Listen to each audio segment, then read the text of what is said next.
My name is Sarah. I am the wife of Abraham, a man chosen by God for a purpose greater than we could ever imagine.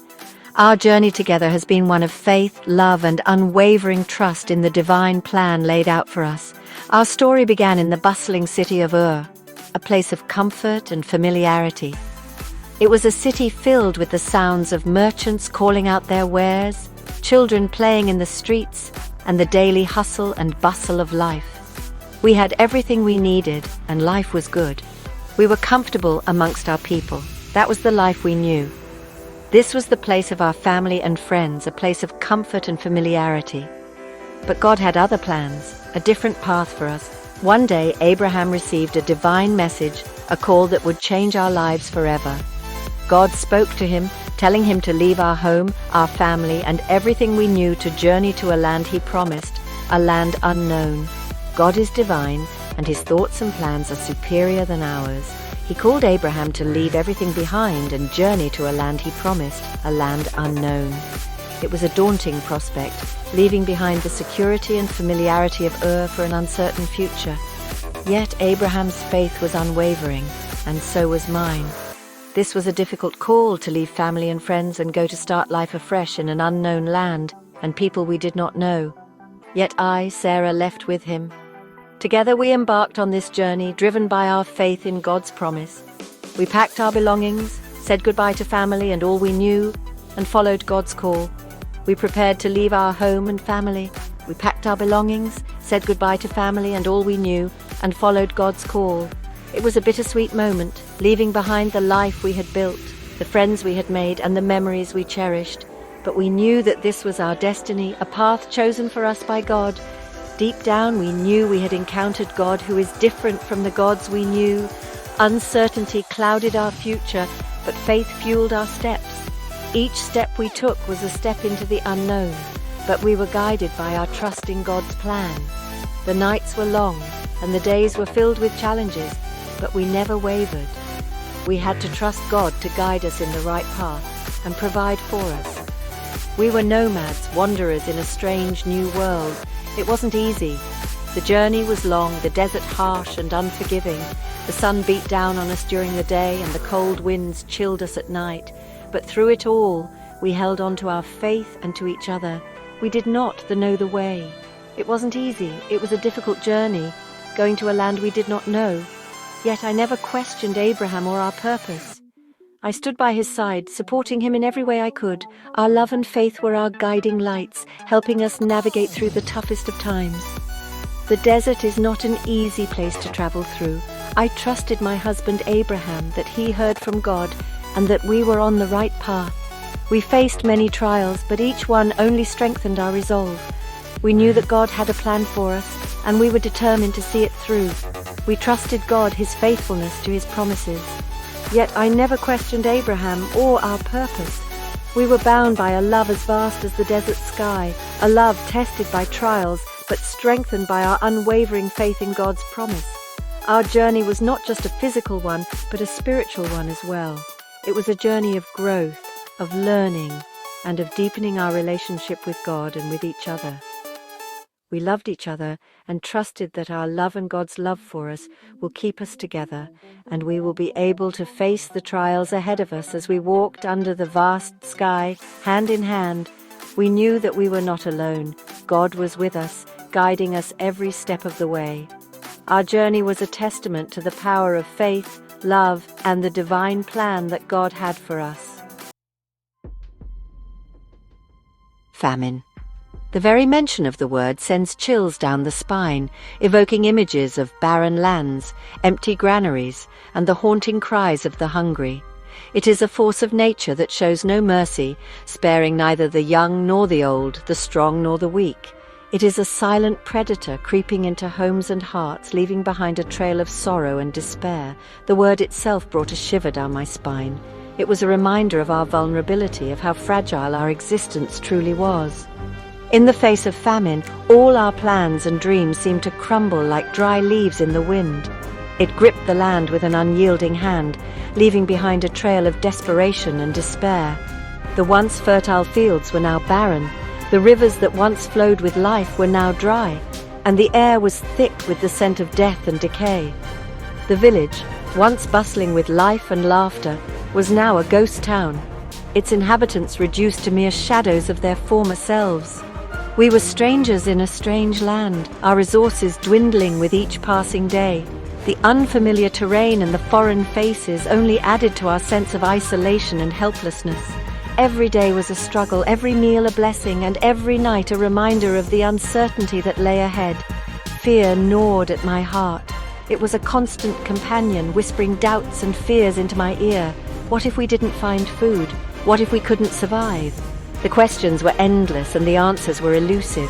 What would become of us? The uncertainty was a heavy burden, weighing down our spirits and sapping our strength. We were caught in a web of fear and despair, with no clear way out. It was then that Abraham, in his fear, asked me to claim a relationship that was not untrue, but incomplete. He was a man of great faith, but even he was not immune to the fear that gripped us all. In his desperation, he sought a way to protect us, even if it meant bending the truth. He asked me to tell others that I was his sister, not his wife. It was a half-truth, a lie by omission, but it was a lie nonetheless. The weight of that lie was heavy, but the fear of what might happen if we didn't tell it was even heavier. He feared for his life, believing that a jealous king would take me and kill him. The fear was not unfounded. We had heard tales of such things happening before. In a land where power and greed ruled, such fears were all too real. Oh, the lies we tell to survive. They are born out of fear and desperation, and they leave a mark on our souls. Each lie is a betrayal of our true selves, a compromise of our integrity. But in the face of death, what choice do we have? My heart ached with each uttered falsehood, yet I understood his fear. It was a fear that I shared, a fear that gnawed at my own heart. We were caught in a web of lies and deceit, and there seemed to be no way out. It was a desperate plea for survival in a world that often felt cold and uncaring. We were at the mercy of forces beyond our control, and all we could do was cling to each other and hope for a miracle. But God, in his infinite mercy, protected us. He saw our plight, heard our cries, and intervened in ways we could not have imagined. His love and compassion were a beacon of hope in our darkest hour. He intervened, revealing the truth and delivering us from the clutches of deceit and danger. His intervention was a reminder that even in our darkest moments we are never truly alone. His presence is a constant source of strength and comfort. We learned a valuable lesson, to trust in his unwavering protection, no matter the circumstances. It was a lesson that would stay with us for the rest of our lives, a reminder that faith and trust in God can see us through even the most challenging of times. Barren, a word that echoed the emptiness within me, a void that seemed to stretch endlessly, much like the desolate landscape I often found myself wandering in my mind. The silence of the desert mirrored the silence of my womb, a silence that grew louder with each passing year, a word that echoed the emptiness within me. The sorrow etched on my face was a reflection of the deep, unspoken grief that I carried within. Each day I would look into the mirror and see the same sadness staring back at me, a sadness that no amount of time could erase. Years turned into a decade, and the hands of the clock seemed to mock my plight, moving forward while my life remained stagnant. The passage of time became a cruel reminder of my unfulfilled dreams, each tick of the clock a painful echo of my longing. A decade into a lifetime, and still my womb remained closed. I watched as the seasons changed, as the world around me continued to grow and flourish, while I remained stuck in a perpetual state of waiting. The years etched lines of sorrow on my face, but they also carved a deeper strength within me, and still, my womb remained closed. The emptiness within me was a constant ache, a reminder of the life that I longed to nurture but could not.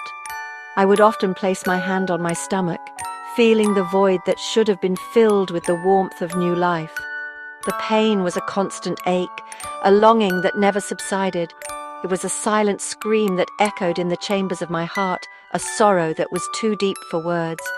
Tears would often stream down my face, a physical manifestation of the emotional turmoil within, a longing that never subsided.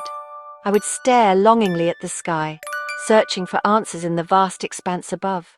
The stars seemed to hold the secrets of the universe, yet they remained silent to my pleas. The window became my portal to a world of dreams, a world where my deepest desires were fulfilled. God had promised Abraham descendants as numerous as the stars, a promise that seemed so distant and unattainable to me. Each star in the night sky was a reminder of the promise that had been made, a promise that I clung to with all my heart, even as doubt began to creep in. Yet here I was, childless. The darkness of the room mirrored the darkness that had settled in my heart. I would sit alone, my hands resting in my lap, feeling the weight of my barrenness pressing down on me. The silence was deafening, a constant reminder of my unfulfilled dreams. The weight of my barrenness pressed down on me. It was a burden that I carried with me every day, a heavy load that seemed to grow heavier with each passing year. I would often kneel in prayer, seeking solace and strength, but the burden remained. It became a symbol of shame, a constant reminder of my perceived inadequacy. The whispers of others followed me like shadows, questioning, judging, condemning. I could feel their eyes on me, their silent accusations piercing through my heart, a constant reminder of my perceived inadequacy. Each time I looked into the mirror, I saw the reflection of a woman who had failed to fulfill her most cherished dream. The tears in my eyes were a testament to the pain that I carried within, a pain that no one else could truly understand. The whispers followed me like shadows, questioning, judging, condemning.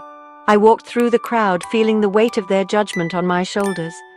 The shadows seemed to close in around me, a constant reminder of the societal expectations that I had failed to meet.